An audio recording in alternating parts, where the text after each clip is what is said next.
తెలంగాణ ఇచ్చినందుకు కృతజ్ఞతగా మాజీ హోంమంత్రి సబితా ఇంద్రారెడ్డి తనయుడు కార్తిక్ రెడ్డి పాదయాత్ర చేపట్టారు. రాజేంద్రనగర్లోని ఆర్ఎమైసమ్మ దేవాలయం నుంచి తాండూరు వరకు పాదయాత్ర చేస్తున్నారు. మాట నిలబెట్టుకున్న కాంగ్రెస్ ను ప్రజలు ఆదరించాలంటున్న కార్తిక్ రెడ్డితో మా ప్రతినిధి నరేందర్ ఫేస్ టు ఫేస్. మాజీ హోంమంత్రి తనయుడు కార్తిక్ రెడ్డి పార్లమెంట్ నియోజకవర్గం పాదయాత్ర నిర్వహిస్తున్న దాదాపు 5 నియోజకవర్గాల్లో ఈ పాదయాత్ర కొనసాగుతుంది. ఈ రోజు ఆర్ఎం మైసమ్మ నుంచి పాదయాత్ర ప్రారంభించారు. అసలు ఈ పాదయాత్ర ఉద్దేశం ఏదో మనం కార్తిక్ రెడ్డిని అడిగి తెలుస్తాం. చెప్పండి, మీరు ఈ పాదయాత్ర ఎందుకోసం చేస్తున్నారు?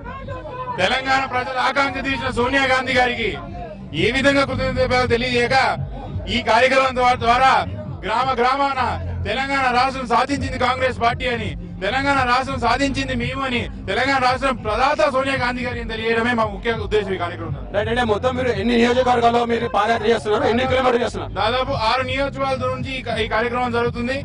120 కిలోమీటర్ల ఈ పాదయాత్ర యొక్క డిస్టెన్స్. అంటే మీరు మొత్తం అంటే ఈ చేవేళ్ళ పార్లమెంట్ నియోజకవర్గంలో చేస్తారా, మిగతా చోట ప్రయాణిస్తుందా? అవకాశం దొరికితే తెలంగాణ ప్రాంతం అంతా చేస్తాను. నా పరిమితం మాత్రం మా పడమటి రంగారెడ్డి జిల్లానే. మా పడమటి రంగారెడ్డి జిల్లాలో నా పరిమితం ఉన్నంత వరకు ఈ ప్రచార కార్యక్రమం సాగుతుంది. అంటే రాహుల్ గాంధీని ప్రధానమంత్రి చేయడమే మీ ఉద్దేశం చెప్తారా? మీరు యూత్ ఏం మెసేజ్ ఇస్తారు? రాహుల్ గాంధీ గారు ప్రధానమంత్రి చేయడం మా కార్యకర్తలు, కాంగ్రెస్ పార్టీ కార్యకర్తలుగా మా కనీస బాధ్యత. ఈ రోజు యువకులందరూ కూడా రేపు భారతదేశ ప్రధానమంత్రి ఓ యువకుడు కాబోతున్నాడని సంతోషించి మనం అందరం కూడా కాంగ్రెస్ పార్టీ వెంట, రాహుల్ గాంధీ గారి వెంట ఉండడం అవసరం ఎంతైనా ఉంది. అంటే మీరు ఈ రాజకీయం అరంగేటం ఈ పాదయాత్ర ద్వారా పూర్తిగా చేస్తున్నారు అనుకుంటారా? మీరు అంటే మీ అమ్మగారు మీకు ఏం మెసేజ్ ఇచ్చారు? నేను రాజకీయాల నుండి దాదాపు 10 సంవత్సరాలు అయిపోయింది బ్రదర్. ఈ పూర్తి అరంగేట్రం ఏం లేదు. ఈనాడు కార్యక్రమం మాత్రం ముమ్మాటికి తెలంగాణ రాష్ట్రం ఇచ్చినందుకు సంతోషంతో ఏ విధంగా తెలియజేయాలో అర్థం కాకనే తీసుకోవాలంటే కార్యక్రమం ఇది. అంటే 2014 ఎన్నికలకు ఈ పాదయాత్ర పనికొస్తుంది అనుకుంటారా?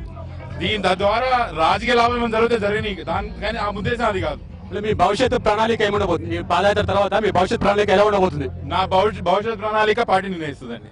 రైట్. అంటే కాంగ్రెస్ పార్టీ అభివృద్ధి కోసమే తాను పాటుపడతానని, కాంగ్రెస్ పార్టీ తెలంగాణ ఇచ్చింది కాబట్టి దాన్ని ప్రజల్లోకి తీసుకెళ్లి అదేవిధంగా సోనియా గాంధీ గురించి ప్రజల్లోకి చేపల ఉద్దేశంతోనే పాదయాత్ర చేస్తారని కార్తిక్ చెప్తున్నారు. నరేంద్ర టీవీ 5 హైదరాబాద్. రాష్ట్రంలో